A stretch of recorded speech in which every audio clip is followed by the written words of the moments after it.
गुरु प्यारी साध संगत जी, आज फिर से एक सुंदर सी साखी आप सभी को सुनाने जा रही हूँ। गुरु प्यारी साध संगत जी, पिछले कुछ दिनों से मेरी ज़िंदगी में बहुत बड़ा तूफ़ान चल रहा है। उसके रहते भी मैं साखी इसीलिए आप लोगों से शेयर करती हूँ क्योंकि आप सबसे बात करके मुझे हर दिन एक उम्मीद की किरण मिलती है।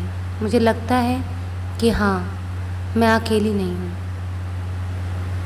ज़िंदगी के कई मोड़ों पर मैं बहुत अकेली पड़ जाती हूँ, टूट जाती हूँ, बिखर जाती हूँ, लेकिन आप सबके रहते फिर मुझे फिर से खड़ा होकर चलने की हिम्मत मिलती है। आज की जो साखी है वो इसी बारे में है कि किस तरह से हमें अपने जीवन में एक मोमबत्ती को कभी नहीं बुझने देना चाहिए। हमारे जीवन से सब कुछ चला जाएगा, लेकिन उस रोशनी को कभी हमारे जीवन से बुझने नहीं देना चाहिए, क्योंकि अगर वो रोशनी हमारे जीवन में जलती रही तो जो भी कुछ हमने अपने जीवन में खोया है उसको हम फिर से पा सकते हैं, फिर से हमारे जीवन में खुशियाँ आ सकती हैं। तो आइए गुरु प्यारी साध संगत जी, सुनते हैं आज की ये सुंदर सी साखी। ये कहानी है एक ऐसे बच्चे की जो बहुत गरीब था। उसके माता पिता नहीं थे, कुछ समय पहले ही माता पिता गुजर गए थे। ऐसा बच्चा जिसकी पढ़ाई चल रही है, खाने के लिए दूसरों पर निर्भर है। सोच के देखिए, अगर उसके सर पे से माँ बाप का साया उड़ जाए तो वो सरवाइव कैसे करता होगा। वो बच्चा एक सेठ के यहाँ नौकरी करता है। ये कहानी उस समय की है जिस समय लाइट बहुत कम आती थी और मोमबत्ती का यूज़ होता था। गांव में तो अक्सर आज भी मोमबत्ती का इस्तेमाल होता है और लाइट बहुत कम ही आती है, लेकिन ये उस ज़माने की बात कर रही हूँ जब सिर्फ मोमबत्तियाँ और दिए का इस्तेमाल किया जाता था। तो गुरु प्यारी साध संगत जी वो मोमबत्ती में जाकर पढ़ाई किया करता था। सुबह दिन में सेठ के यहाँ काम करता था और रात को जाके पढ़ाई किया करता था। आज वो सेठ के यहाँ काम करके अपने घर लौटा, मोमबत्तियाँ जलाईं, 4 मोमबत्तियाँ जलाईं। अचानक से उसको कोई काम याद आ गया और वो काम करने के लिए निकल पड़ा। वापस आया तो वापस आने से पहले उन 4 मोमबत्तियों में बात चल रही थी। पहली मोमबत्ती बोलती है कि मेरा नाम विश्वास है, लेकिन इस दुनिया में कोई किसी के ऊपर विश्वास नहीं करता। सीता के ज़माने में भी कहाँ सीता पर किसी ने विश्वास किया था। तो अब तो खैर कलयुग है, तो मुझे लगता है इस ज़माने को मेरी कोई ज़रूरत नहीं है और मेरे जलने का कोई फ़ायदा नहीं है। मेरा बुझ जाना ही ठीक है। और इतना कह के विश्वास वाली मोमबत्ती जो होती है वो बुझ जाती है। इतने में दूसरी मोमबत्ती कहती है, मेरा नाम प्रेम है, यानी कि मैं प्रेम नाम की मोमबत्ती हूँ, लेकिन इस दुनिया में प्रेम कहाँ है। सब एक दूसरे को धोखा दे रहे हैं, सब एक दूसरे का साथ छल कपट कर रहे हैं।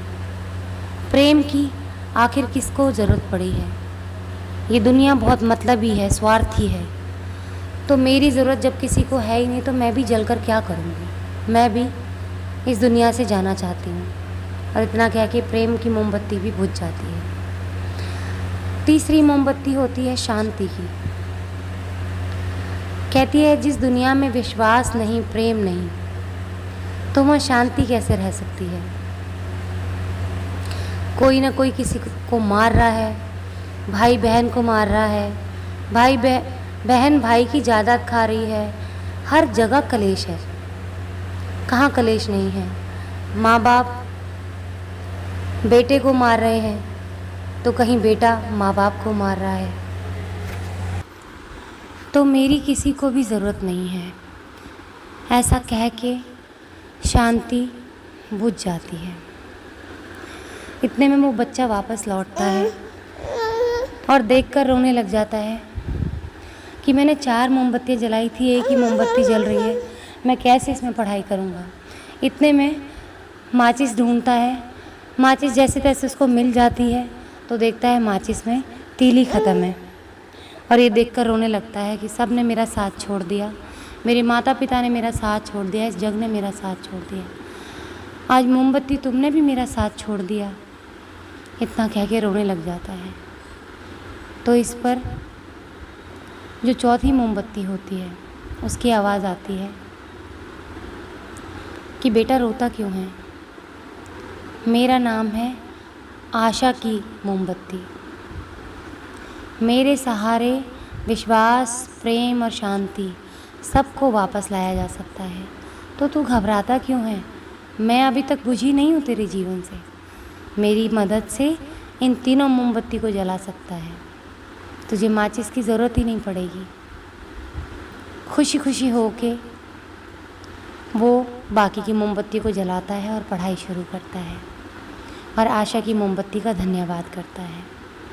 तो गुरु प्यारी साध संगत जी, मेरे जीवन में भी ऐसी ही परिस्थितियाँ आ रही हैं और मुझे लगता है कि मेरे जैसी ज़िंदगी ना जाने कितने अनगिनत लोगों की होगी, कितनी अनगिनत औरतों की होगी, कितने अनगिनत आदमियों की होगी जिनकी ज़िंदगी में विश्वास खो गया है, प्रेम खो गया है, शांति चली गई है और उस वक्त ऐसा लगता है कि अब तो हमारे पास कुछ नहीं बचा, हमें शायद जीने का भी कोई अधिकार नहीं है।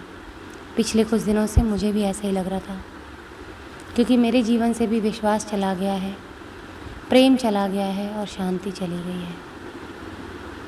लेकिन आज जब ये साखी मैं सुन रही थी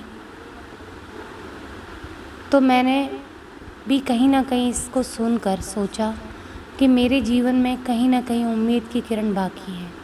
मेरा बच्चा, मेरा वो छोटा सा बच्चा जिसको परमात्मा ने मेरी झोली में इसलिए डाला है कि मैं उसकी सेवा कर सकूं। मैं पीठ दिखाकर भाग नहीं सकती, मैं सिर्फ अपने बारे में नहीं सोच सकती। तो गुरु प्यारी साध संगत जी, हमें भी अपने जीवन में उस उम्मीद की किरण को ढूंढना है और उसको हमेशा ऐसे ही जलाकर अपने जीवन में रखना है ताकि हम वापस फिर से अपने जीवन में विश्वास, प्रेम, शांति ला सकें। आशा एक ऐसी किरण है जो आपके जीवन में सब कुछ वापस ला सकती है, धन दौलत, ऐशो आराम, सब कुछ। तो हमें इस दौलत को अपने से बिछड़ने नहीं देना। हमारे जीवन में बहुत सारे ऐसे मूर्ख लोग आएंगे जो हमें बार बार तोड़ेंगे। जोड़ने वाला इस दुनिया में कोई नहीं है, तोड़ने वाले ज़्यादातर लोग आपको मिलेंगे। मुझे भी मिल रहे हैं और मुझे तो शुरू से ही ऐसे लोग मिले हैं जो मुझे हमेशा तोड़ते रहते हैं और इस फिराक में रहते हैं कि कब ये टूट कर बिखर जाएगी। मैं हमेशा खुद को समेट रही होती हूँ। जब समेटती हूँ पीछे से आकर लग के एक और बड़ा पत्थर लगता है, मैं फिर से बिखर जाती हूँ, फिर खुद को समेटती हूँ, फिर खुद संभालने की कोशिश करती हूँ, फिर से कोई आकर इतना गहरा पत्थर मेरे पे मार देता है। मैंने हर बार खुद को समेटा है। तो गुरु प्यारी साध संगत जी, मुझे भी आप लोग हिम्मत देना। मैं भी आप सबके लिए प्रार्थना करूँगी कि हम सबको परमात्मा हिम्मत दे हमारी परिस्थितियों से लड़ने की और हमारे जीवन में आशा की किरण को बनाए रखे। हे परमपिता परमात्मा, हमें हिम्मत देना, आशा देना। हम टूटे नहीं, बिखरे नहीं, हम अपने आप को संभाल लें। तू ही हमारा दाता है, तू ही करता है, तू ही संभालेगा। हमें अपनी शरण में ले ले और हमें संभाल ले, हमें बिखरने से बचा ले परमात्मा। अगर हमें कोई जिम्मेदारी दी है तो उनको पूरा करने की हिम्मत भी देना। आज इसी के साथ इस सुंदर सी साखी को यहीं समाप्त करना चाहूँगी। मिलती हूँ आपसे अपनी अगली वीडियो में नई साखी के साथ। तब तक के लिए खुश रहें, सुमिरन करते रहें, सच्ची सेवा करते रहें।